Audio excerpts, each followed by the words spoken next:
Good morning, everybody. This is Liz Choate, Director of Clinical Nutrition and Registered Dietitian here at Jackson Purchase Medical Center, and doing another Learning with Liz lesson today.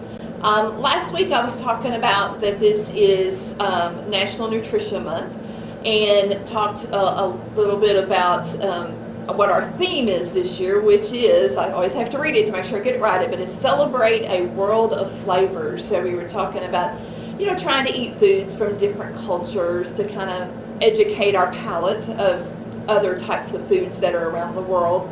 So today, and kind of carrying on with that theme with the National Nutrition Month, I'm going to kind of go over some different health tips, eating healthy tips, I guess is the best way to call it, that comes again from our National Nutrition Month information from the Academy. And these tips are really good. They're good for anybody of any type of diet, any type of culture, just trying to encourage us all to try to eat a little bit healthier. So I'm going to kind of go through some of these, and then we'll attach this handout to the talk today so that you can actually have all of the 20 tips, and might give you just some different ideas of some things to do. So I really like the first one on here, and it says eat breakfast. How many people do I know who don't eat breakfast? And what have they always taught us in school? What's the most important meal of the day? It's breakfast, and it really is, because breakfast, it wakes up our body, it gives our mind, our brain energy. We need to eat breakfast, but trying to make it healthier for us. Be careful with the bacon and the sausage and things like that, but trying to do maybe even some whole grain bread, some oatmeal, fresh fruits. We can even do like a breakfast burrito with some scrambled eggs, some low-fat cheese. If you wanted some sausage, you could even do some turkey sausage and kind of put that in there. But, eating breakfast is really, really important for us. The second little tip on here is says make half of our plate be fruits and vegetables. When I tell people about just healthy eating, I always kind of use the guide of, it's called my plate, and that is what is on my plate, is half of the plate is fruits and vegetables. Trying to bump up, our fruit intake, our veggie intake, because some people may even just eat one vegetable a day. Some people may not eat any. But trying to get fruits and vegetables in every day, because they do give us different minerals and vitamins that are not in other kinds of foods. So trying to increase that if we can. Read your food labels. Knowing what is on a label and how to read it is very important. Know that the nutrition information that's on a label is for one serving of whatever that food product is, not the whole package. Looking at the total calories that's in that serving size, how much fat is in that serving size. If somebody's needing to watch their sodium intake, how much sodium is in that food product.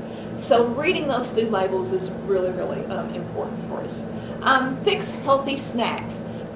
We all like to snack, but let's try not to sit down and eat the whole bag of chips or anything like that. So this gives us some healthy ideas of like trying to do some fruits, some vegetables, dairy, protein, trying some raw vegetables in a low-fat, some type of dip that you can make from, like, say, some fat-free sour cream, or using some low-fat cream cheese. Hummus is a great thing to use also with that vegetable. Apple, banana, putting some peanut butter on that gives us some protein, so that's a really great thing to do. Drink more water. We all need to drink more water. Water is so very important for our body to have. So instead of going for those sugary drinks, trying to go more with the water-wise. And if you're like, well, I just don't like water. A lot of times we don't like water because it doesn't have a taste. So if we could take a lemon or a lime slice or an orange slice and put it in that water, helps to flavor it, is a great way to, encourage us to drink more water. If a person's eating out, you can still eat out. You just need to kind of be a little bit more picky and choosy of where you go, and looking at what the calories are that's going to be listed on the menu for you. Trying to go more for the baked and the broiled and the grilled stuff rather than going with the fried things. There's options out there. It's just going with those things. And the last little tip that I'm going to put on here is in try to have meals with your family. If you're a family with younger children, a lot of times we're like, go here, go here, go here, go do this. Try to plan at least 2 or 3 times a week or more would be great, is to sit down and have a family meal.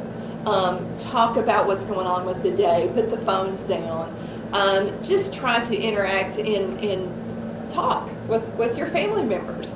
But that's a great way to encourage our kids to eat good nutrition, because if they see the parents eating good nutrition, then they're hopefully going to develop those eating habits that way too. So, like I said, this little handout actually has 20 different tips on here. I'm not going to go through them all, but we will attach it to our site, so that way if you would like to look at them or print it off, you got it right there. So just try to remember, eating healthy is good for us. It also can taste good and still eat healthy. So, just kind of maybe try to put some of these ideas into your habits, your everyday habits that might help you out. So if you do have any questions or any topics that you would like for us to talk here on Learning with Liz, just leave us a little note and we'll be glad to discuss what those topics are. So I hope everyone has a great day and get outside and enjoy some sunshine before it decides to try to snow on us this weekend. So thanks for listening, and hope this gives you some little more tips to kind of help you out every day.